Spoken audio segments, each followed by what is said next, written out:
Hello everyone, and welcome to another Stat385 video. So in this video, what we're going to do is discuss data and Tibble, which is a data structure within the tidyverse, which we'll also discuss, that is very, basically mimics the behavior of a data frame. It's very similar to a data frame. And then I should also say that, as we say in the welcome video, that we are now going to be transitioning to working with packages in the tidyverse for wrangling data sets to be useful in some sort of analytic step. So before we've done programming, like working with objects and functions, creating functions, working with apply functions, stuff like that.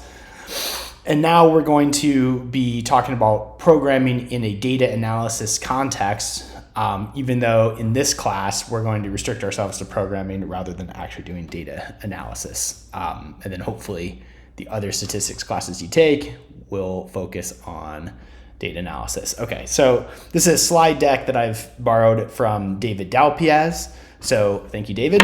Let's get into it. Okay, so... Right, which I just sort of touched upon.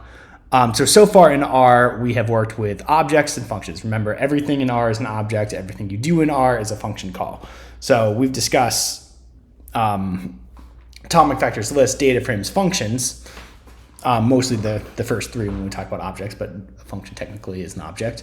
And then we can use those as input into functions, which then do something and then output some other object. Okay, so this is what we've done so far.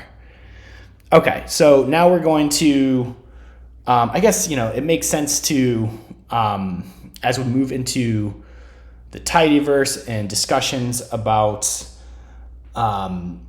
programming with respects to, or in a data analysis context, it's important to discuss different roles for actually working with data. So many of you in the stats program are probably familiar with the term data science or a data scientist, which we will use as a term to include statistician or many other different job descriptions that you could imagine, where the primary aim is to transform data into insights. I should be a little bit careful here with data scientist.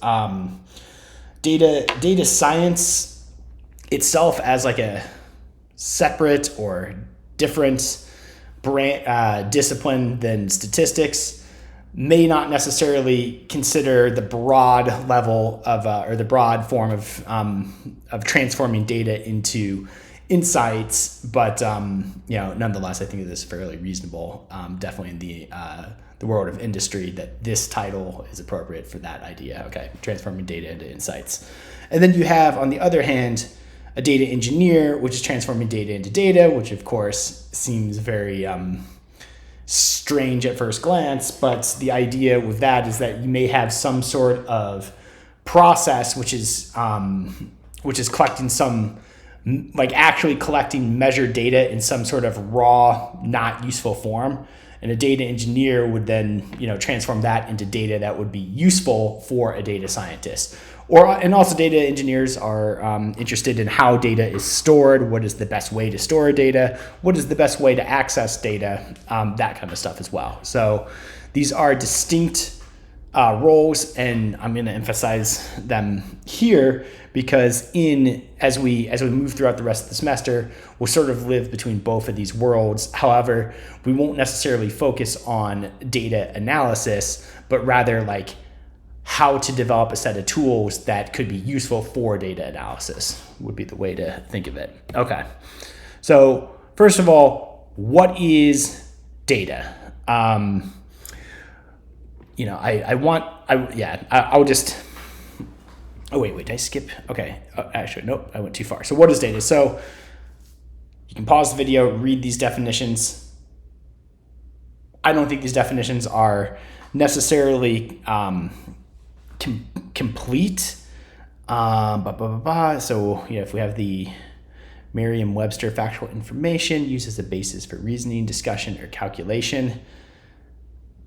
Okay. I think that it makes sense to talk about data in the negative, like what isn't data.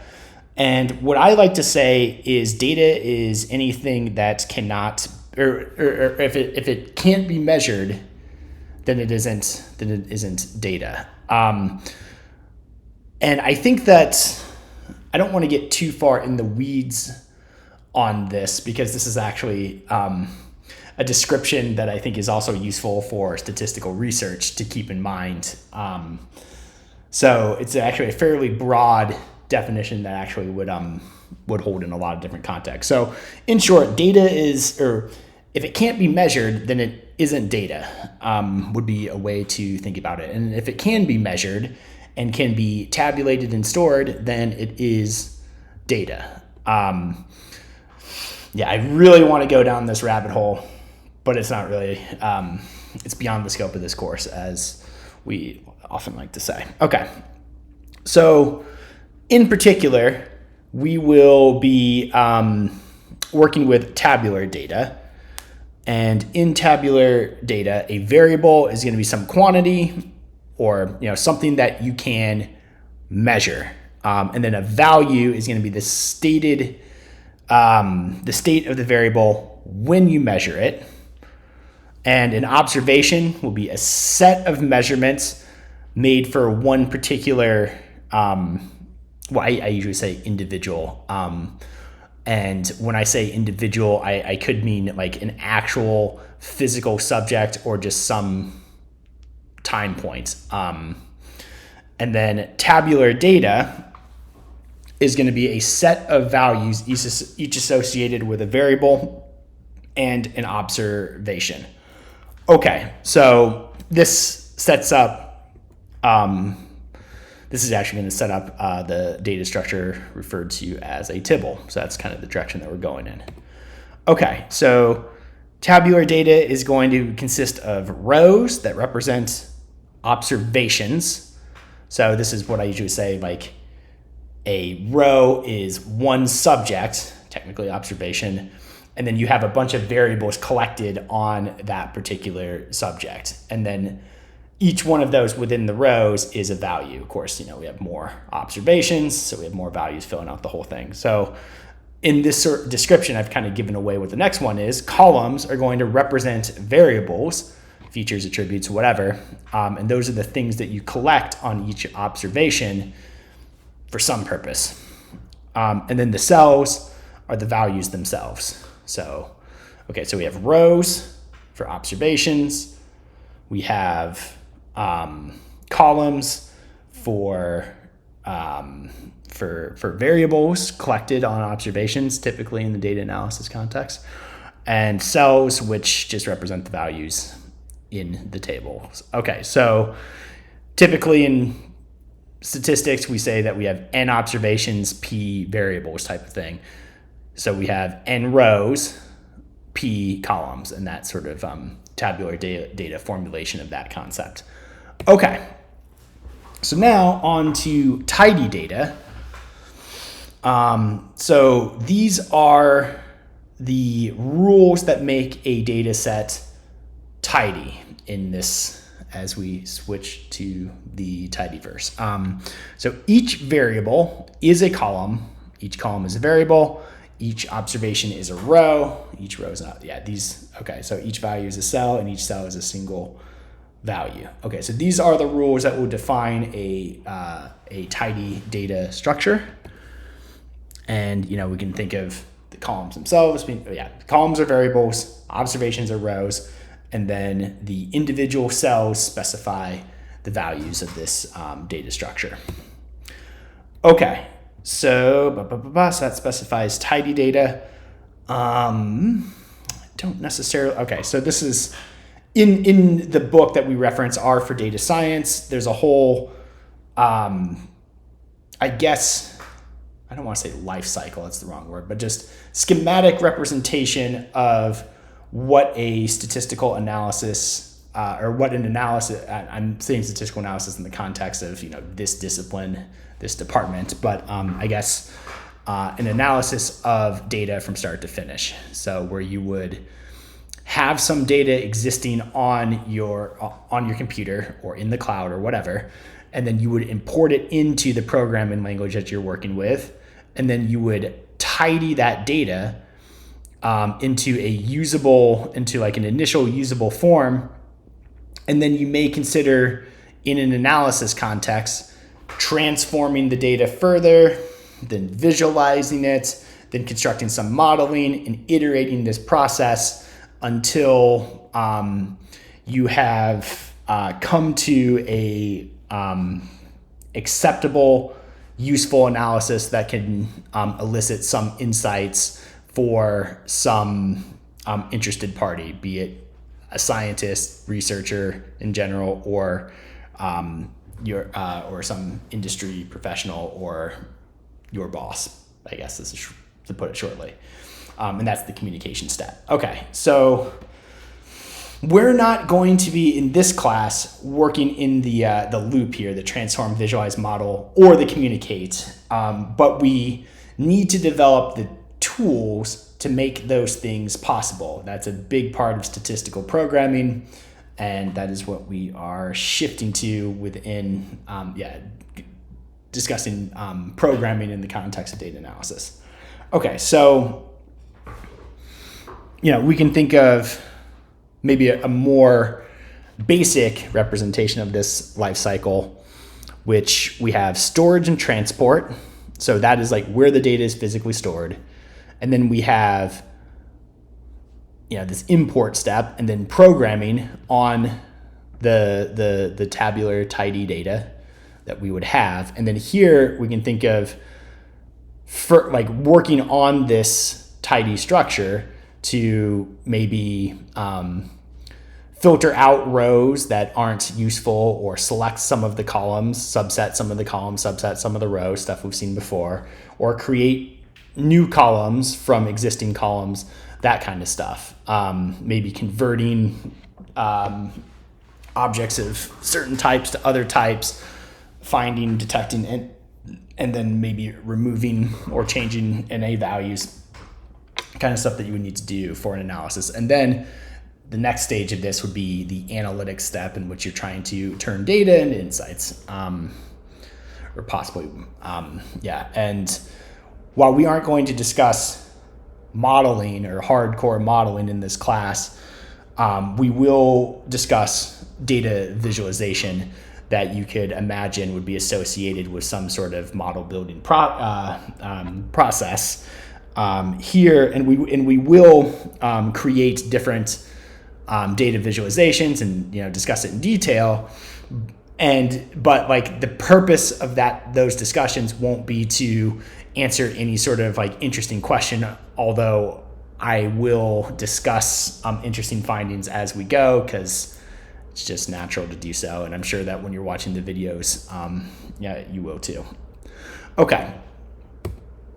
All right, so now the tidyverse at a high level. So the tidyverse is a collection of R packages which are explicitly made to work together in service of data scientists and data engineers. And in the tidyverse, these are, I would say, well, David says it, and I agree with him, that these are the 5 most important packages in sort of what I do in statistics. I guess what David does as well. Okay, so these packages are and I'm going to go. Okay, let's go in order of this sort of pipeline here. So we have reader, which is going to import data that exists somewhere into R. Then we have Tibble, which is the data object itself. I would say tidy R, which does high-level reformatting to make the data tidy. And then we have dplyr, which I would say is this arrow right here. Well, I guess so is tidy, but dplyr really is the workhorse for subsetting data sets, rows, columns, creating new variables, stuff like that. And then last but not least, last and certainly not least, ggplot2, which is in this analytic category, which is useful for mostly for visualization. And I say mostly because you can do some modeling under the hood, but it will be in a context of visualization. Okay, which we'll sort of talk about a little bit in the video on ggplot. Okay, so these are the 5 main packages. A little bit more on ggplots on 2 directions. One, it doesn't really have, I would say it doesn't really have competitors with other programming languages. This is a great package for data visualization. And I would also say, and I would also add that it is much better than plotting in base R. So as we move, so, you know, technically tidyverse is like a different way of analyzing data than what you can do in base R. Sorry, I should say tidyverse is a different way of importing, transforming, and analyzing data than what exists in base R. And the comparison plotting in base R is extraordinarily cumbersome in comparison to what you can do in ggplot. And if you've seen it before, once you watch the video in ggplot and, you know, just take even like a short dive into it, that should be almost like readily apparent if you've worked with R before. Okay, so that's it on the slide deck. Let's go to, just one sec. Okay, sorry. I'm gonna pull up a new window here and go with the course website. Okay, just to point to this additional reading section here. This is kind of useful for describing Tibbles. So we're gonna work with the basic structure in the tidyverse. Okay, well, first thing that we need to do is call library Tibble. Okay, you know what? We're not gonna do that. Okay, we are going to first, you need to install tidyverse. Oh wait, I'm being silly. It needs to be in quotes. I'm being really silly. Okay, so this isn't gonna do anything for me because I already have it installed. I'm not gonna install it again, but you are going to need to install tidyverse. All right, so library tidyverse. Okay, so we're gonna run it. You know what, I'm gonna restart the session. Okay, now I'm going to load tidyverse because I wanted to, okay, yep, I wanted to show all this. Okay, is my head covering anything up? No, it isn't. Okay, I'm just gonna move it just, okay. Anyways, so attaching, so you get this, so remember print statements, or, you know, sort of the S3 system in R. This is under the hood. When you call the library function, in this case, there's a specific print output for when you call library tidyverse, and it just tells you that it's attaching the core tidyverse packages to your R session. So yeah, actually so that's great that you're prompted to do this, or that it prompts this. And then it talks about conflicts, and these are not error messages. What it's doing is the tidyverse contains a bunch of functions, and some of which may exist in packages that you have installed or loaded into R. It just tells you about that. And what conflicts mean is that there's 2 functions in different packages that have the same name. And so for instance, in stats, the stats package, which always loads in R unless you do something crazy. When you open R, stats is there. So stats has a lag function and a filter function, and when you load into tidyverse, dplyr has both those functions. So it's just telling you about that. So that's very nice. Now, backing up a little bit. So yeah, so as I sort of said, R has a collection of packages in it when you install it. And then there is, and I think I touched this like very briefly at some other video way earlier in the class, where R has a just wealth of additional, just an abundance of additional packages that people have written for whatever task. So like for instance, for research that I do, if I do some sort of new statistical method, then I want to make an R package or R software which has the same documentation, that you can call on with a question function in the same sort of notation or the same style that you see in help packages, as a way to collect, the tools that I make that can assist people in data analysis. So I write R packages to supplement the research I do, certainly write functions, and a lot of other people do too. So there's a lot of packages that exist. Tidyverse is one of such packages, and to get it, you need to install it. And as you install packages in R, and you may install, I don't know, I don't want to guess how many you may install, but a lot of packages, the more experience you get in R. And so R isn't going to load in all the packages that you have installed, so you will need to specify them unless it's like stat or base R, that kind of stuff. Okay, so it's a long-winded story. So we are library tidyverse. Okay, so, and what did it do? We have Tibble, which we're going to talk about, reader, which we discussed as one of the main packages, dplyr, tidyr, ggplot, and others.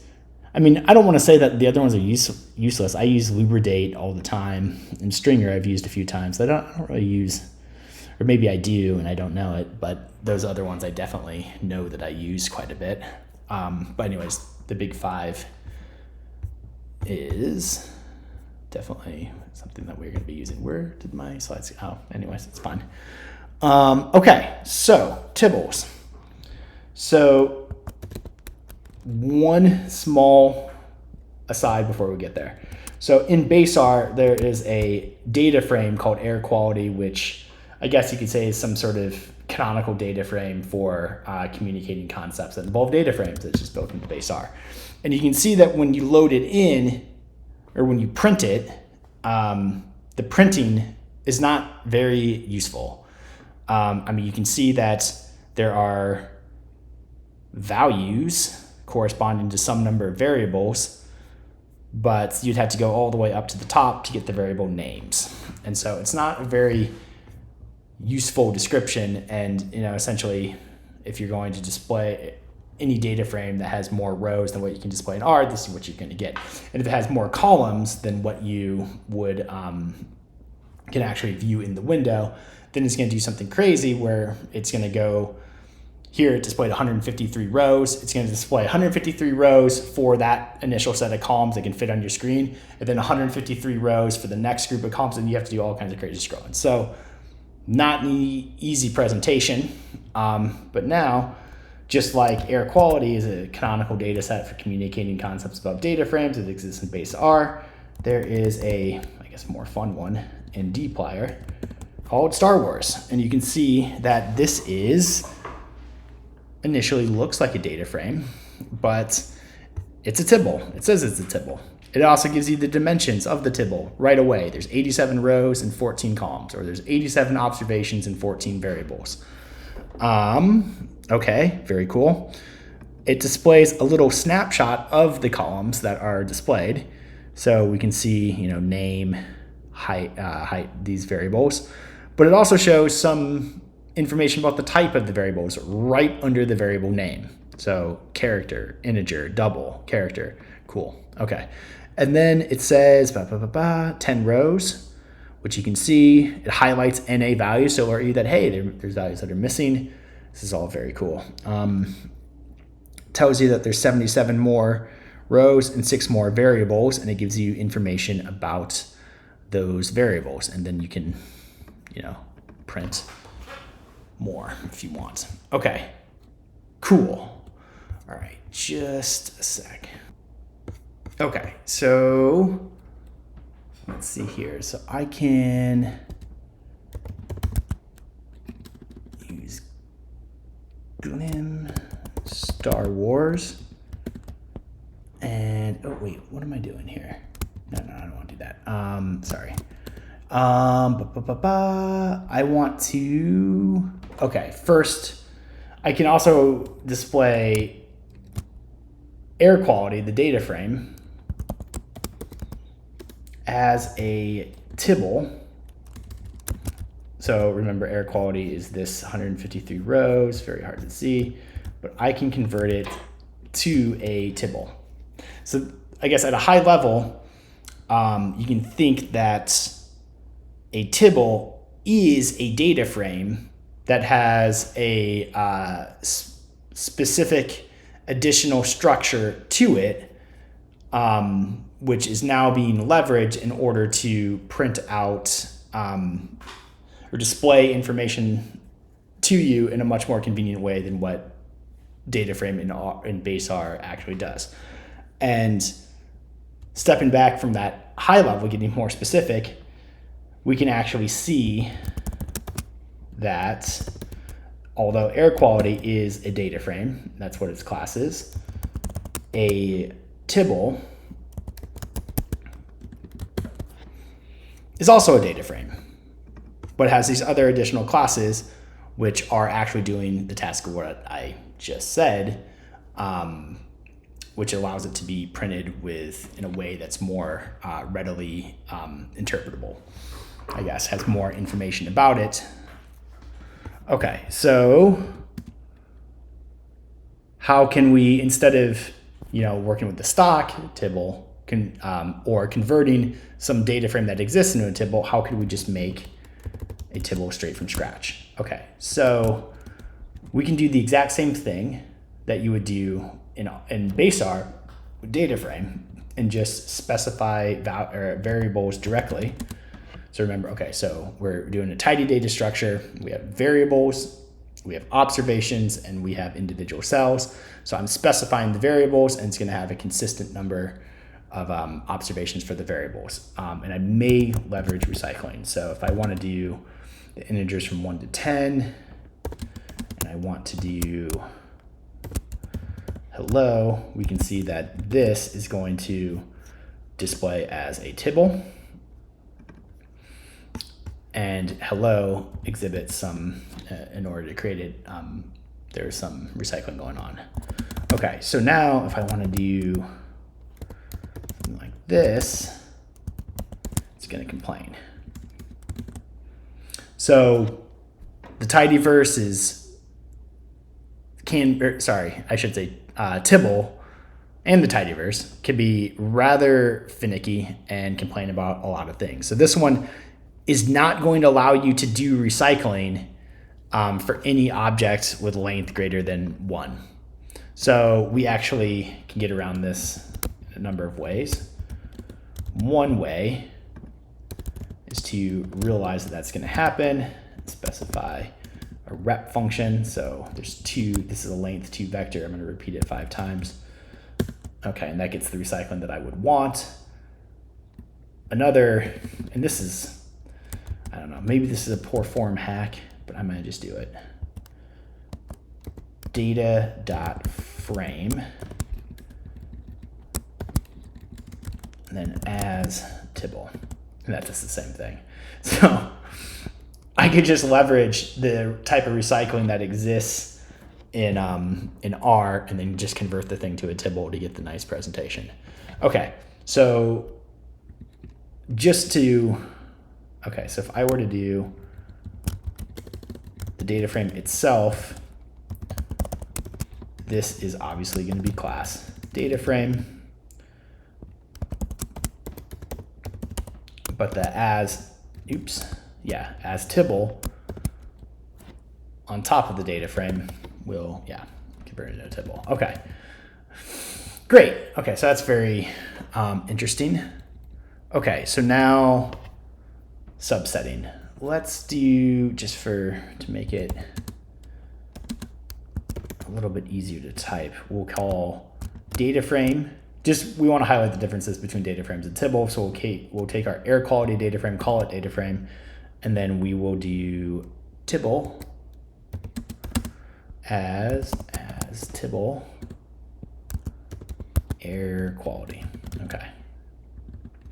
So now let's look at the first 5 rows of each of these objects.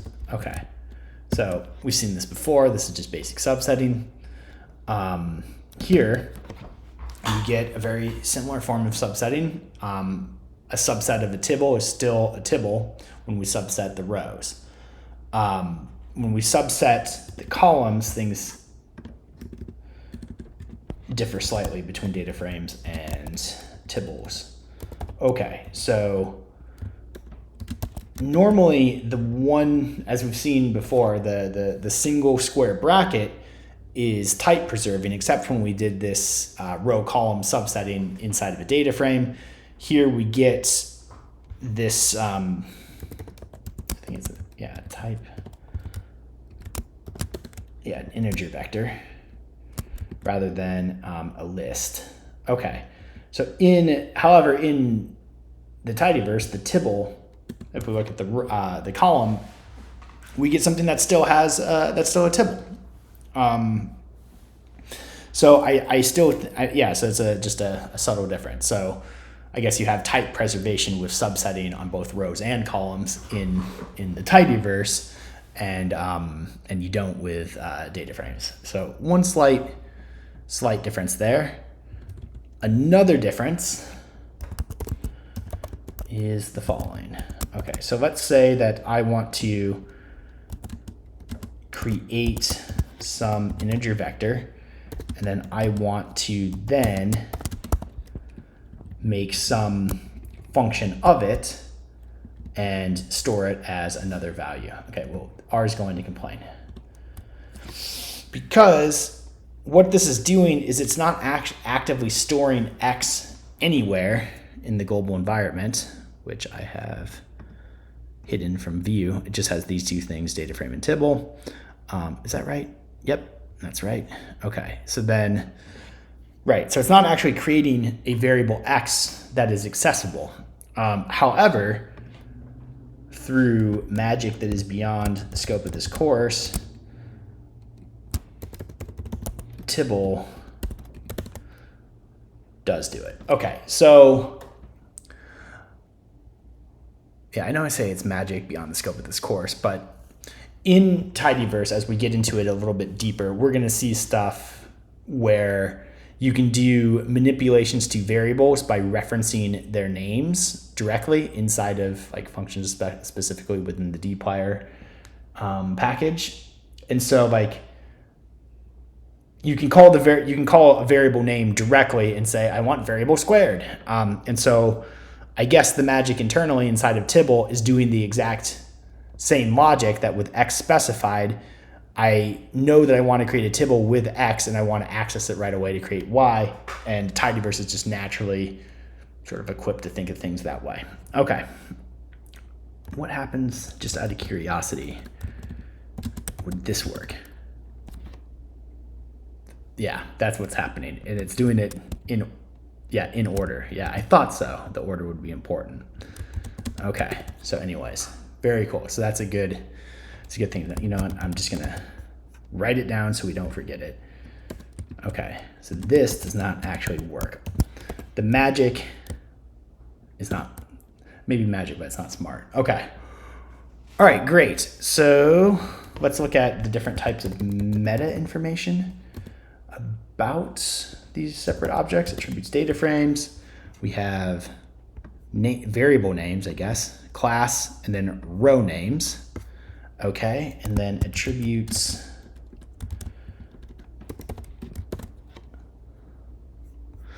So very similar. I guess the order of these things are different. Row names is the same. Class, as we've seen before, it has these other names for, or these different classes that are also associated with a with an object of type Tibble, or of class Tibble. But we can see that at the end of the day, data frame is also a common class among both data frames and Tibbles, so that we do want to think of these Tibbles as not like very fundamentally different than what a data frame actually is. Okay, so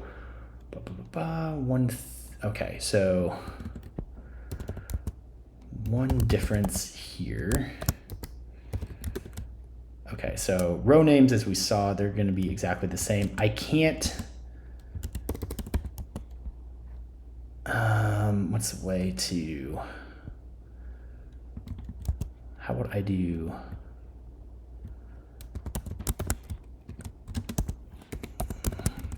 okay, so what I want to do is extract the row names and reassign them to something else. Doesn't allow for that to happen. Okay. But I can do that, I think, with data frame. Oh, it's only gonna, okay.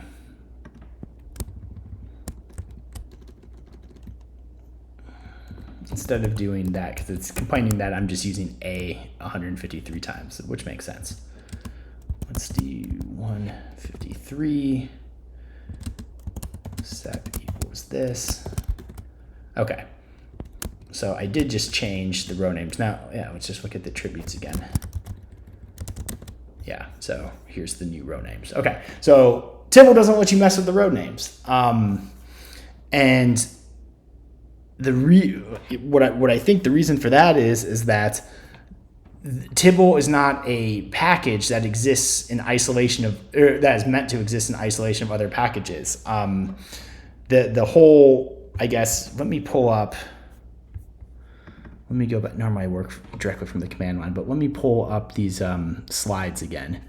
Okay, yes, perfect. Yeah, so these 5 packages are meant to like work, you know, in concert with each other. And of course the other tidyverse packages that, you know, tidyverse loads in as soon as you call the library into R. So I guess a main characteristic of these packages is that they are going to work expecting that the variable names of the object are just are consistent, which will make these packages work in concert with each other. Okay. All right. So another difference is I won't be able to do stuff. Well, wait a minute. Really?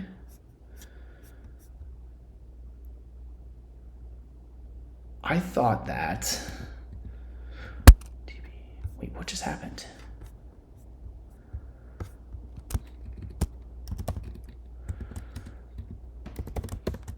Oh, I see. Did it not complain though? Let me go back to my document here.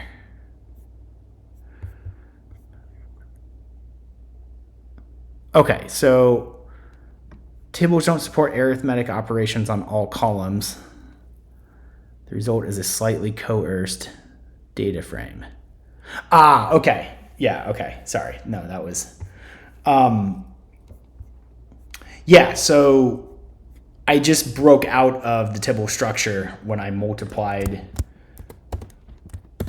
or sorry, the Tibble class as soon as I did arithmetic operations on it. So if I wanted to multiply all the columns or by some value or add something to all the columns, then Tibble doesn't really like that. Although I would contend if you are doing something like that, then I don't know. That's not something that really happens too often where you're going to perform the same operation on all the columns. But anyways, Tibble doesn't like it. Okay, so let's see here. We should, okay, that's a lot of stuff. If you want to see more about Tibbles, you can see this document, which is just on the course page, Tibble vignette. Great, okay. So just wrap up with a quick summary. Okay, so great. So as we are switching away from base R programming, or talking about objects, functions, objects as outputs of functions, we are now going to shift into a more data analysis context. But in this class, we aren't going to actually emphasize any interesting data analysis, but rather develop the tools that are necessary for doing data analysis. And so for the rest of the class, what we're going to be doing is talking about the storage and transport of data. I mean, I don't think we'll go too deep down this more data engineering road, but we'll be loading in data sets. We will be tidying them up and then transforming them in ways to make more useful data sets. And I know that even by saying the word useful, I'm invoking some sort of analysis where I'm trying to do something that is useful for somebody. But really what we need to do is learn the tools, because we want to have a wide range of tools that we're comfortable with, because many different people in many different contexts may be useful, may define useful very, very differently. And then, of course, we will discuss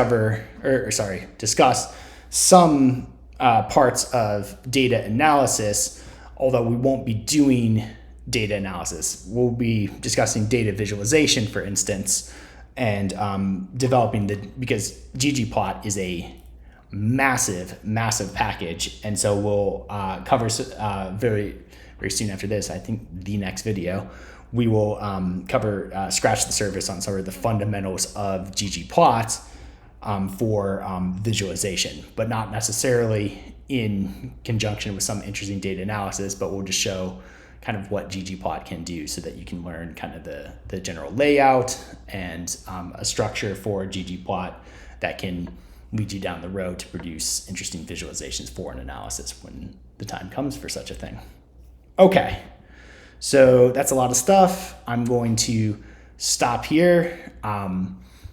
Thank you for watching the video and take care. All right, bye.